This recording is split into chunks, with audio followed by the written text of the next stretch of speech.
Mặt trời hồng dịu muôn hoa khoe sắc, ngày lên lối đêm trôi qua gọi nắng. Sống hôm nay một lần, chớ lo âu muộn phiền, từng giọt ban mai mơn man cánh lá.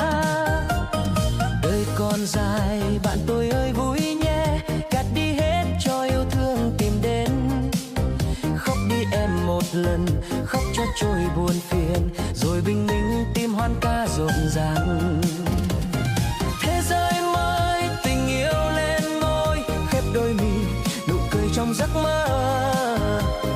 Uống ánh mắt làm say con tim, thế gian này không lần yêu cay đắng.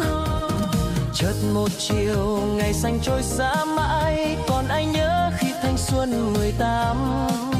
Hãy vui lên cuộc đời đã cho ta kiếp người, cười lên đi cho yêu thương gọi mời.